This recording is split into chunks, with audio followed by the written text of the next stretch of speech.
Brian, what's up? How's it going? Very good. How are you? Same here. It's nice to be talking to you here. Huge Atrophy fan. I Wow, just want to thanks. get to know what was your introduction to thrash metal? Very little actually. So me and Chris started the band back in 1987, and I had heard a little bit of like Exciter and like Saxon maybe. I was more into Priest and Black Sabbath and stuff. Like new wave And stuff? yeah, so that was like kind of where I was at. And a good friend of mine turned me on to all the new metal coming out of Europe. And he gave me a call and he said, "Hey, man, you want to come out to San Francisco and see this band Exodus?" I'm like, "Yeah, I'll come out." He was stationed on a ship out there. And so I got to see them live and partake the madness of it all. Yeah. And I came home and I'm like, "Yeah, this is what I want to do." So that's what we started doing. So it was really Exodus that inspired you to like jump into the whole thrash metal game. I'd have to say Exodus and maybe Overkill. Hmm. They were kind of the big names at the time in that, and of course Testament. Um, Yeah. but but yeah, there wasn't a whole lot of introduction to it before I jumped in it. And in fact, I was playing guitar in the band, and Chris and I decided I should sing, and I actually didn't know how to do it or what to do, and then I started diving into like uh, that type of vocal. Yeah. And would you say some of your like favorite vocalists are like Rob Halford, some of those new wave guys? Yeah. Yeah, I absolutely. saw I saw on your YouTube you did a cover of Realms of Death, Oh yeah, Priest song. yeah. Really awesome. Do you think we can ever expect a Judas Priest cover on a If the future guy if the Atrophy guys let release? me do it, I'll be Yeah. more than happy to do it. Hell yeah. Yeah, because that would just be so awesome. And it sounded great. Oh, I thank you think so you much. posted it like 4 years ago or Yeah. something, but really cool. Is Priest like your go-to cover band? It it was actually so I was warming up uh for practice, and for me it's easier for me to sing that because I can get all the ranges right and then start singing my normal voice. So that's kind of where that would happen. Yeah, Beyond the Realms of Death is an awesome song too. Like what a One great of my choice. favorites. Yeah. So I just want to also know, so how did Atrophy form? It formed by the guy who introduced me to all this metal. He went to all the shows, and Chris Likens, our original guitar player, he went to like a lot of punk shows and real hardcore metal. And he met this friend of mine, and he said, "Hey, man, you should call this dude Chris and start a band." And I was living at my parents' house because I hurt my back, and Chris came over, and I started playing probably Priest. And he's like, "Oh, wow, you're really good." And he played some, and I was like, "Damn, you're good too." And so we started just on a summer, and he was going to the University of Arizona, and I was a college student at the local college, and he knew a drummer from college who was studying to be a lawyer. Chris was studying to be a doctor. I was studying to be an electrical engineer. So we kind of Wow. all hooked up in college. Yeah, that's some crazy networking right there. Yeah, To form a absolutely. thrash band, a Yeah, lot of people go to college to network for career, for other stuff, but I guess, thrash metal can be something that people can link up and pursue absolutely. as well. Absolutely. Yeah. So I love the name Atrophy. I think it's really cool. I've always wondered, where does that name come from? So we were originally called Heresy, and we did a lot of research, reading magazine stuff, and what names had been taken. We found out that that name had been used, and since Chris was going to school as a medical doctor, we're like, okay, we really put a lot of thought into this, actually. we're like, okay, if we want a name that's like in the front, A to Z, because people would record shop back then. And so we're like, Yeah. start A, we got to come up with A. He came in with Atrophy, and I'm like, I like that, dude. So I went home. I'm somewhat of an artist, and I drew up the logo and brought it back, and everybody's like, wow, killer, and that's how we used it. That's awesome. And then that it And goes back to the medical school and the college thing too. That's yeah, really funny. Wow. yep, So you're from Tucson, right? correct.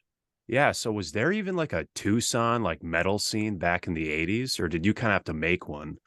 So it was there was a metal scene, but it was the metal that I didn't like so much was everybody wanted to be that LA band, Yeah. and the labels were throwing money at the Guns N' Roses type bands. So there was a lot of hair metal and stuff, and we came out, and I think people were just like blown away. What are these guys doing? And yeah, so there wasn't a lot of competition at the time, uh, especially because we were very fast and we were very heavy. So yeah, I think we kind of took claim for that. Yeah. Yeah. That's awesome. And yeah, there are just like so many hair clones and glam clones out there that I heard of in the 80s. Like it's hard for me because I'm 24. Oh, It's not okay, like I have a grasp on like any of this. So that's what's cool about this is people who kind of missed out on the scene can like learn more about was there a Tucson, Arizona metal scene back then? We all know about the California scene. There was a little bit of stuff going on in New York, but sure. that's cool that, people still were able to appreciate thrash metal and just this sea of glam. Yeah, we started right at the almost cusp of thrash metal and particularly like social justice movement, lyric type stuff.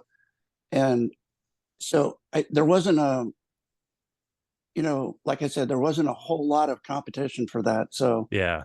yeah, Do you remember the first show you yep, played as Atrophy? Yeah. How'd that go? yeah. It went. I like so we opened up for this band called Chuck Legion or Chuck Sedlak and the Chrome Legion, and Wow. we were right before it. And when we came out and started playing, the crowd just went absolutely nuts, and I was just like, "Holy shit!" Uh, Yeah. it went way better than I ever thought it would, That and must have I been a think great feeling. yeah, it was an odd feeling, and I heard from everybody that we blew away the headlining act. So yep, our I'll Wow. tell you a little bit more about that. So the second show, or the only show that we ever played outside of Tucson, was in Phoenix, and that was about 6 months later. That was a showcase for three record labels after we had sent our demo out, and so we had never played outside of Tucson, and then we got this big showcase up in Phoenix, and that was pretty cool Hmm. too. And those were for so there was a show for labels, were you saying? Yeah, There like so three record labels were there? yeah, so if a label was interested in a band, they used to send out like an AR guy to see, how are they live? Can they produce? And we got a couple different offers from a few labels. So it just so happened that three of them were kind of bidding for us. Hmm. And we did get a couple different ones. One was just for one album, one was for three albums, I think, and one was for seven albums. And we Wow. decided to go with Road Racer. Yeah. Awesome. So you guys Yeah, kind of just started off running pretty it much. was crazy. Yeah. Yeah. Like, and that must have been maybe a little overwhelming It, because it must yeah, have been felt like yesterday you saw Exodus for the first time. And now it's like, oh my God, I just got signed to a major yeah, label. it was very overwhelming. You don't know how to act, how to put it all together. I see these bands who have been together for 4 years, And they're like, how did you do this? And like, what, you know, it's the right sound at the right time. I think that's how that happens, you know? Yeah, a lot of people believe that too, and that's why there was such a big boom of thrash metal because it's what was needed at the time with like Exciter, like you were saying. There Yep. were those new wave bands that were getting there, and then it took, the US, I guess, to really like let's dial it up to 11 with this Oh, yeah. fast picking and just very fast music. So that's really awesome. So you guys did put out something recently in 2020. You put out like a bunch of demos. I believe it's called Chemical Dependency. You Yep. put it on Spotify. So what was the motivation behind putting that out? So the whole reason we did that was uh, a label was interested in our demo. And I said, well, we'll let them have it. And they would make the CD copies of it and put some live cuts on it. And then Craig and Lum from Heathen and Exodus, he's a friend of mine. And he said, hey, would you be okay if I put this on um, Spotify? And I was like, well, yeah. If no one ever hears it, then it's kind of a waste of, tape. But if Yeah. people get to hear it, they're like, oh, cool. So that's how that happened. Well, we really appreciate it because it's really cool. It comes with a couple live tracks Correct. as Yeah. well. I had Would you, never heard those before that. oh, Never really? heard them. No, Would you ever consider putting out like an official live album? that might be in our future. That would be really fun to do. Yeah. It's tough to get a good recording live, Hmm. So but yeah, yeah, that because that'd be great. You guys are just such an awesome live band. There's some bootlegs floating around on YouTube and whatnot. And it's yeah. just like the energy's still there. A lot of bands from the 80s, like they'll slow down a little bit, but Atrophy, if anything, you guys are tighter, which is very unheard of and really awesome. So fans would definitely love to see something like that. The guys put in their work. Definitely. They really they practice 3 days a week, uh, and I don't live in Tucson anymore, so I have to practice my ass off before I even get out there. So Yeah, you said recently that you've been playing a lot of guitar how'd you in hear that? quarantine. I did a lot of research for this. Oh, okay. Yeah, yeah. As you can see Was that behind like me, a Nardward question right there? Like no, a deep no, cut? no.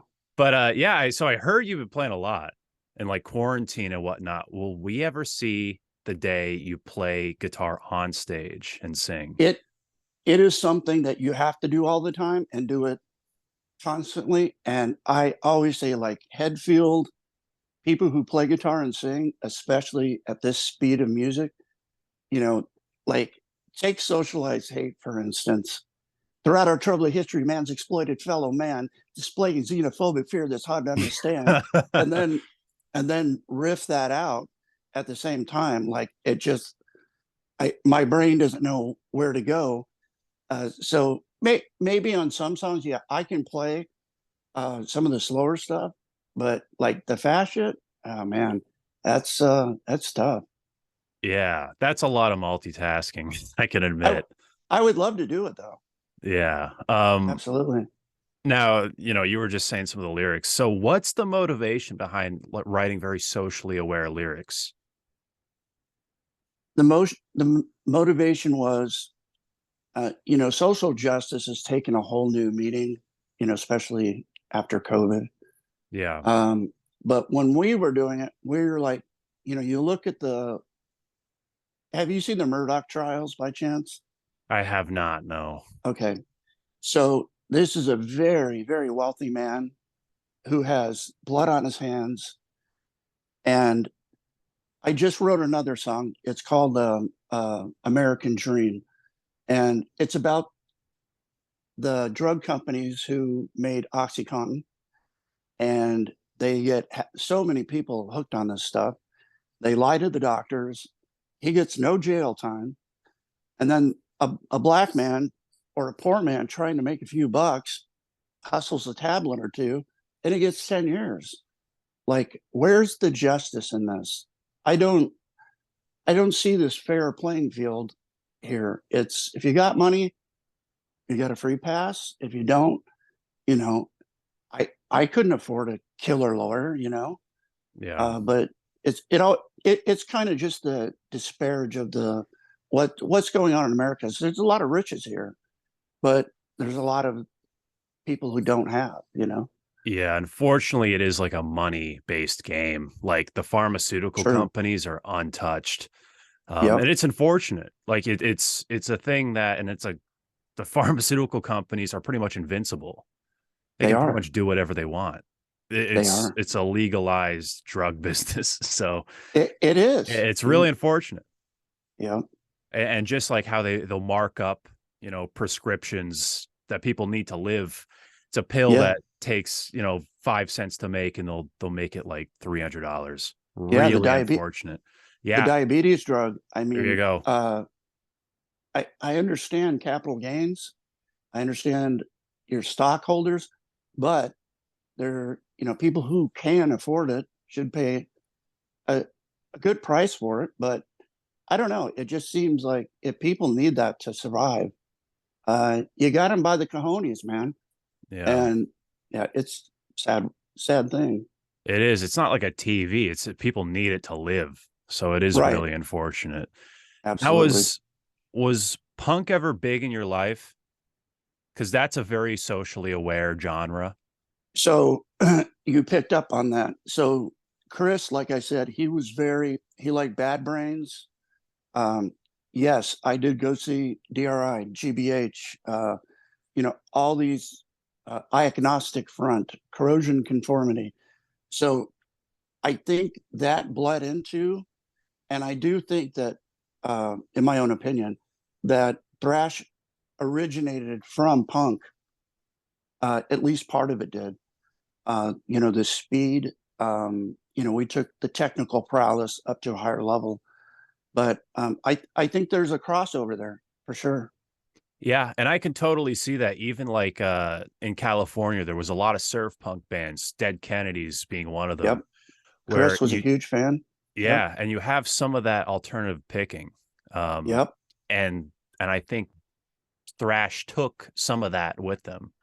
Absolutely. So that's really cool. Yeah, and even like Megadeth, I believe Ellefson had a Dead Kennedys sticker on his bass in the Rust in Peace album. Yeah. So really, really cool. So you guys have two albums with extremely cool album art, very iconic album art. So what is the story behind the art for both records? Okay. Both records. The Uh-huh. first one was a representation of the big evil government, which Socialized was, hate. yes, was the jester. Um, and, he's stamping the missiles on the ground. And on the inside, you see him pull his face off. And, he's a decrepit. It's almost like the atrophy. He represented atrophy.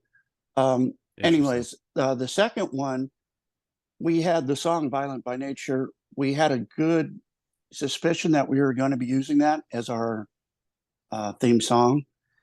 And Gloria Bujanowski, who's Gloria Cavalier now, who's married to Max, she was our manager.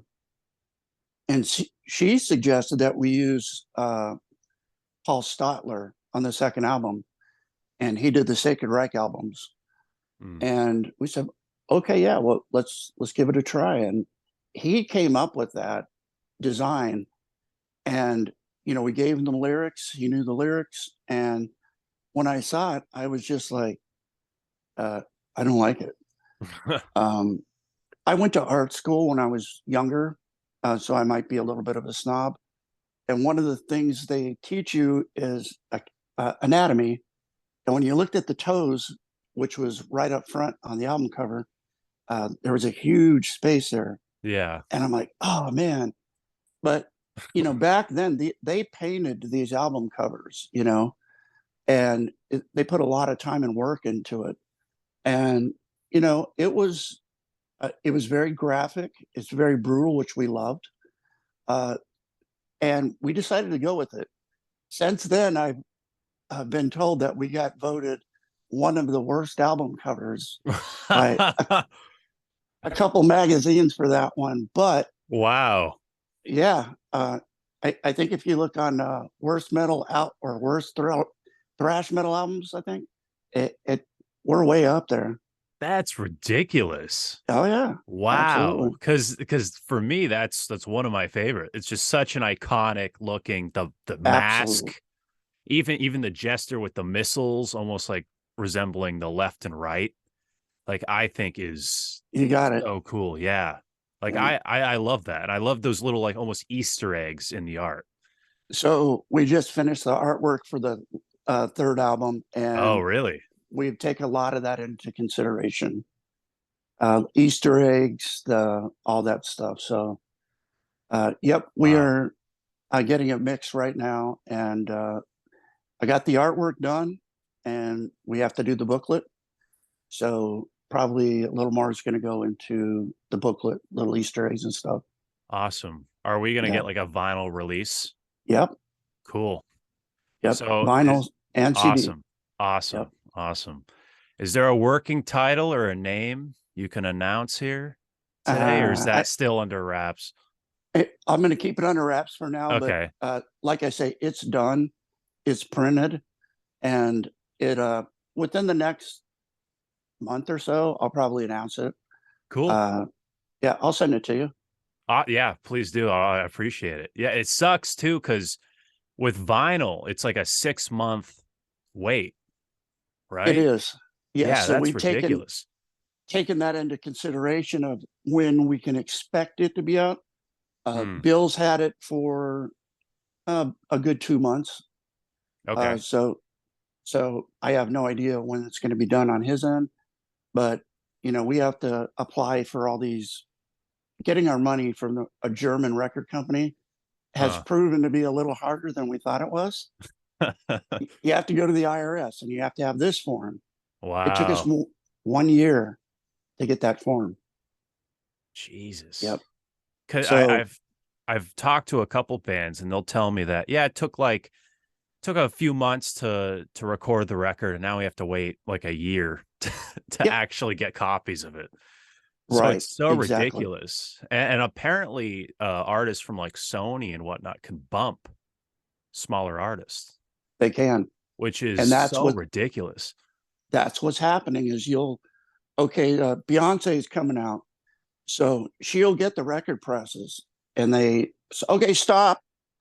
Okay, Beyonce's on, and until we have 1 million of these, we're not going to make more. Uh, Yeah. I don't know how uh, true that is in Europe, but I have been told that. Wow. That is ridiculous. It's bullshit. Yeah, and vinyl has had like a little bit of a resurgence lately, Oh and I yeah, feel like all these popular artists are almost like taking too much of an advantage of it. Where absolutely. you see there's pictures of some artists who press too many, and all these Walmarts and Targets are just overflowing with these records. So it really sucks that they're almost hogging the market, and Absolutely. all these other bands aren't getting their spotlight, which And sucks. Josh works at a printer. He makes albums during the day. Hmm. I don't know if he told you that. No, Yep, that's what he does. that's cool. So That's maybe we can awesome. get a little edge there or something. I don't know. Yeah. Yeah, someone in the system, Yeah, absolutely. a mole in the system. That's awesome. So what's your opinion on the little resurgence that thrash metal has gotten recently?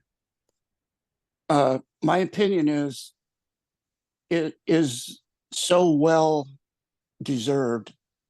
And I can tell you growing up and being in the band and being in the scene, when in 1992, it's like somebody just took a sword and it Yeah. vanished. There were little, Testament was able to outstand it and Exodus and Metallica and Megadeth. But for the most part, labels were like, we're done. It's grunge. That's where we're throwing our money. And when you're in a band and you're on a label, there was something, that was really something. And when they said, "Well, we're not interested," that put a lot of stress inside the band. And I, Yeah. for one, was very disheartened by, it's all about this, man. It's all about money. And that sucks, It's a and they shame. really, it's a terrible shame. So it sucks that it took this long, but, even Metallica, I don't know if you've heard the new Metallica, like it or whatever, 72 but seasons. yep, I will say they're putting a spotlight for those less fortunate in Megadeth. And I just think it's awesome that we've been given a second chance, I guess. Yeah. It is really awesome. And would you say Spotify and all these streaming services had like a big impact on that? So when I got back in the band, that was my goal. I wanted, when I looked, you could find it on YouTube, but any of the services, no Atrophy, nowhere. So that happened about 3 years ago. And Wow. although we don't get paid like jack shit for a listen, Yeah. um, music is, uh, I don't know, when you're in a band and you hear fans tell you that you've changed their life in some minuscule way, I think that's payment enough. I mean, I would like to get paid, but uh, when you change people's lives, man, it's gives me goosebumps. It's pretty amazing. Yeah, and that must be an amazing feeling. And like I can even say myself, like I said earlier, like I wasn't around for the 80s and when you guys were started with the first two records, but I Right? did discover you guys through Spotify and streaming. Oh, Um, cool. because that's what's cool about it is you listen to Metallica and it's bands you also might like, and you go down this rabbit hole and you end up going through all the thrash bands and on all corners of the globe, which is really cool and I think has Oh yeah, revived a lot of these bands. I think so too. I mean, I just consider it an honor, and I hope it lasts for a little bit longer this time. You I know, think it we will. I think it will. we just, we were like a freight train. We just got up and running, and we're full speed ahead, and it was just, like a light switch, just turn it off. Yeah, because like you were saying, like you guys started so fast. You just started off running with the label, Yeah, and then suddenly, it's 1992, and it's like, you know what, we're doing grunge now. yeah, But we're in a spot now where there's just so much music at people's fingertips, and it's yeah. not really anymore about what's on the radio, what's your record store have. Now it's everyone has unlimited music at their fingertips. They And I do. think because of that, bands like Atrophy and all these other thrash bands are going to pretty much live forever. And they're pretty much Ah, eternalized, which I think is awesome. that would be amazing. Yeah. Yeah. Yeah. But really, really awesome stuff. So I do want to ask what we were talking about some of the shows you guys have played. Do you have any favorite venues or places you like to stop Oh, on tour or play? oh God, yes. At Columbia, we went down to Columbia. Mm, Wow, incredible. South America is so hungry for metal. It's ridiculous. Um, Mexico, but back in the day, Blondie's, CBGB's, we got to play at Prince's old club in LA with Exciter and Warbringer in 2017. Uh, there are places that just have that ambiance about them. Uh, David Lee Ross Waters Club. hmm. I was super stoked, but I think the pinnacle for me, since I saw Exodus at the Stone way back when we got to play there, Metallica came and to our show when we played. It was Kurt Hammett, James Hetfield, and um, Lars, and they were standing backstage, and I was like, "Oh shit!" You Wow. know, I don't remember if that was in Oakland, but playing in Frisco, the birth of this music, kind of, sort of, it's just incredible, man. Yeah, especially playing at that first, like the where you saw Exodus, that must be huge. Yeah, Um, it was packed. and It was you packed. said recently you played, or at some point you played with Exciter, and you were Yeah. saying earlier they were one of your influences, right? So that must have been huge playing with them Yeah. for the first time. It's one of our first shows back. We got to play out in LA, and we were staying at the Cecil Hotel. I don't know if you know anything about it. Supposedly a haunted hotel. It's Oh, kind of on Skid Row down in okay. LA. I get up in the morning and I'm for breakfast, and what's his name? The drummer, Dan. He's sitting there having breakfast, and I said, "Would you mind if I join you? And I'd like to talk to you about music and how they're doing it now without the label support." Um, and he said, "Sure." So we started talking, and uh, I try not to be a fanboy, and I told him that. I said, "I may mispronounce because one of your songs, because back then it was tape trading. Just, most of my tapes that I got had no, I didn't know what song it was, but I heard it. I'm like, holy shit, this is amazing." But yeah, uh, it's cool, man. It was, they're like the godfathers of metal, one of Oh them yeah. for me. Oh yeah, Very and good band. We especially played with them. Thrash. Oh yeah, we played with them twice now. The Maryland Death Fest, we played with them again, and they bring it, man. A good band. Awesome. Any bands you would love to play with in the future? Oh shit. Oh yeah. Is the list too long? It is. I mean, of course, we wanted to play. We would like to play with some of the bigger bands, just for the exposure. Um, but I hope to play with Hyrax again soon. We Mm, might have a show out in LA. Um, but I mean, there are so many bands I couldn't even begin to tell you. I bet. I bet. There's You so know, many good ones. and some of these big festivals over in Europe, you'll see Priest, Scorpions, and then you'll see bands like Sacred Reich that actually get to play on these shows. And I'm like, holy shit, that Yeah. never would have happened back in the day. Never. Yeah. So It's definitely tighter now, I feel like. it is. Yeah. Absolutely. Like there was a little bit of a gap where in the 80s it was very like tight. Then Metallica did their thing, then grunge happened, and it was like, all Yeah. right, we're doing all. But now we got bands like Toxic's back. So many bands are doing their third album now, which is Yeah. funny. All these It's bands got to crazy. 2 records, and now, like I said, Toxic put out a third record, I believe a year ago, Yeah. and all these other bands are putting out a third record. So, and you guys now. So Yeah. I have a question about the third record. Now, with Violent by Nature, there's almost a little bit of, I don't want to call it groove metal, but there's a little bit of that in the There song is. Violent by Nature. Is that the direction the new record's kind of going in, or are we going back like more return to form? I Let me see. So I call that the hook of the song. And the new songs do have a lot of hooks in them. The cool breakdowns.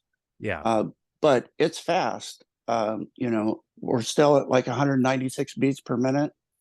Um, it's going to be a fast record, but uh, I don't know. Looking back in time now, you go, well, a lot of people like Socialize Hate better because it's just raw and it's Mm, so freaking fast. yeah. So probably a mixture of both, I would say. That's awesome. That's awesome. Yeah, And can fans expect to tour the record once it's I got. released? Is I that hope not so. even? Yeah. We are slated to go down to South America in August, and after that, I'm going to start booking shows for United States and Europe. Awesome. Well, Yeah. definitely have a East Coast date because I'll Okay. be there. Cool. So how can fans keep in touch with the band? What's the best way for them to do that? You can look at Instagram or Facebook. Awesome. Uh, Just like the we, social medias, pretty much. yeah. That's the easiest platform because we try to reach out. Anybody who reaches out, we try to answer them reasonable amount of time. Yeah. So yeah, we're taking advantage of that. Some guys in the band didn't want to use that, but it's right there, and it's really amazing how many people uh, send such incredible things. You know, they say such nice things. It's just amazing. Yeah, and it's crazy. It must feel so good how much of a reach your band has. Like South America, you were saying, for example, like you must get things from people from all over the world. We do. Yeah. Absolutely. I got a letter the other day from a kid that was in Germany. He's 15 years old. He said, when I was 9, my dad played Socialized Hate for me, or Chemical Dependency. And he said, I was, I wasn't quite sure where I was headed in my life. This guy is 9 years old. His dad, his dad's playing this for him. He said, I'm going to be 16 next month. And I just wanted to say, thank you so much. You owe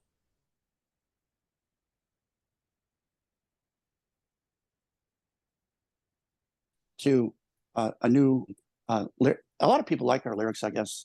They do read them, which is nice. But I just thought, holy cow, like even now. And I think the Yeah, younger generation appreciates this type of metal, you know? totally. Well, I've been to plenty of thrash metal shows, and it's such a mixed audience. Like it's It such is. a wide age range. And It there's is. some genres where, you know, you walk in, you get a lot of old heads, and it's like, okay, the scene's still alive, I guess.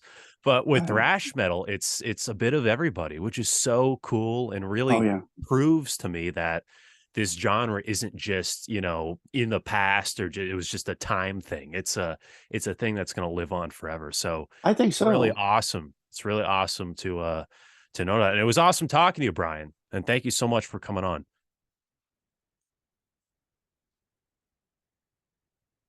It was awesome talking to you. So, did I lose you? Oh, you lost me for a Hey, second. where are you from? I'm from Massachusetts, Yep. Central Mass. Massachusetts. Okay, cool. Yes. Yeah. All right. Hope to see you live. Cool, man. It was a Yeah. pleasure Yeah. talking to you. Thank you so Thank you much. so much. I'm Brandon Baddock, and this is Disturbing the Priest.